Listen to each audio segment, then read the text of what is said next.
मैंने कहा, जी सर, क्या काम है? तो उन्होंने कहा, मेराब, उधर आओ, और मेरा हाथ पकड़ लिया। फिर झाड़ू मेरे हाथ से लेकर रख दी और मुझे अपने बेड पर ले गए। कहने लगे, यहाँ बैठो।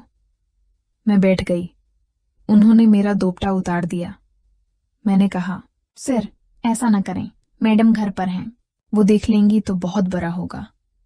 लेकिन रेहान साहब कहने लगे कि वो सो रही हैं। मैंने उन्हें दवा दे रखी है, वो देर से उठेंगी। दरअसल मैं डर रही थी। रेहान साहब लंबे चौड़े और मजबूत आदमी थे।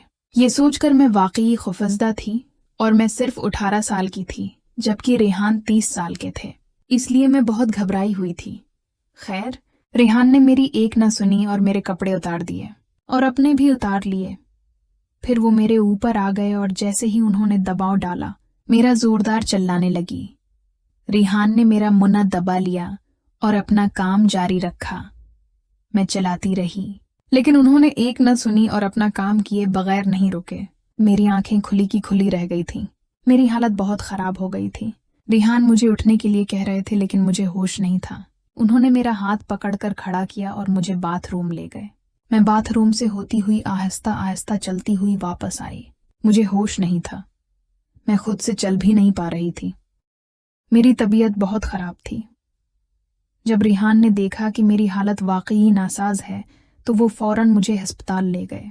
वहां मेरा इलाज हुआ और 1 घंटे बाद मुझे घर छोड़ गए।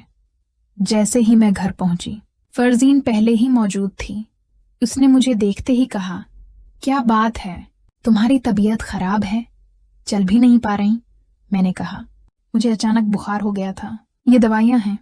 रेहान मुझे अस्पताल ले गए थे। अम्मी और फरजीन मुझे कमरे में ले गए और कहा कि आराम से सो जाओ। थोड़ी देर बाद उम्मी चाय लेकर आए और कहा कि पी लो। मैंने उठकर चाय पी। मुझे बहुत दर्द हो रहा था क्योंकि रेहान ने मेरी हालत बिगाड़ दी थी। जो डर था वही हुआ। मुझे लग रहा था कि वो मेरे साथ कुछ बुरा करेंगे और उन्होंने वही किया। उन्हें जरा भी तरस नहीं आया। खैर, मैंने चाय पी और सो गई। फिर रात को 9 बजे मुझे जगाया गया और खाने को कहा गया। मैं उठकर बैठ गई और खाना खाया। खाने के बाद मैं बाथरूम गई, दवाएं खाई और फिर सो गई। सुबह आंख खुली तो दर्द और बढ़ गया था। मैंने नाश्ता किया और फिर दवाएं ली। उम्मी ने कहा, आज तुम काम पर मत जाओ, फरजीन को भेजती हैं। फरजीन ने कहा, हाँ, मैं अपना काम करके चली जाती हूँ।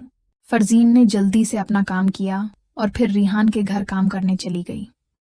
जब फरजीन रेहान के घर पहुंची तो उसने घंटी बजाई। रेहान ने दरवाजा खोला। रेहान ने फौरन फरजीन को पहचान लिया। उसे देखकर बोला, फरजीन, तुम यहाँ? फरजीन ने कहा, हाँ रेहान भाई, मेराब की तबीयत खराब है, उसे बुखार है, इसलिए मैं आज उसकी जगह काम करने आ गई हूँ। रेहान ने कहा, ठीक है, अंदर आ जाओ। फरजीन अंदर गई और काम करने लगी। रेहान उसे बार बार देख रहा था क्योंकि फरजीन मुझसे बड़ी और ज्यादा सेहतमंद थी। इसके बाजू मजबूत थे। ये देखकर रेहान के दिल में बड़े ख्यालात आए और वो उसे गौर से देखने लगा। फरजीन ने पूछा, क्या हुआ रेहान भाई? आप तो मुझे मुसलसल देख रहे हैं।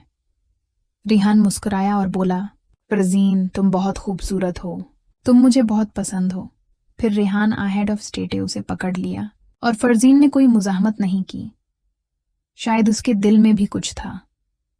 वो काफी देर तक एक दूसरे के करीब रहे। फिर रेहान ने कहा, तुम मेहराब की जगह हमारे यहाँ काम करने आया करो। फरजीन बोली, रेहान, मैं तो दूसरे घरों में काम करती हूँ।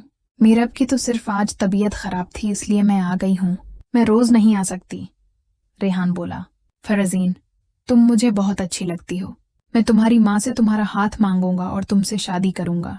रेहान वही खेल फरजीन के साथ दोहरा रहा था जो उसने मेरे साथ खेला था और वही बातें कर रहा था। फरजीन को क्या पता था कि ये सब वो मेरे साथ भी कर चुका है। न मैं बता सकती थी, न रेहान ही बताता। अब फरजीन के दिल में भी रेहान के लिए मोहब्बत जाग उठी। उसने कहा, रेहान, तुम मुझे भी बहुत अच्छे लगते हो, क्या तुम वाकई मुझसे शादी करोगे? तुम अमीर हो, हम गरीब हैं, तुम्हारे घर वाले मान जाएंगे। रेहान ने कहा, मैं सबको मान लूंगा, तुम बस तैयार हो जाओ और कल से हमारे यहाँ काम करने आना। फरजीन बोली, देखती हूँ, अगर कल मीराब की तबीयत ठीक ना हुई तो मैं फिर भी आ जाऊंगी। रेहान ने फरजीन के गाल पर हल्का सा थपड़ी दिया और कहा, यार तुम बहुत अच्छी लगती हो।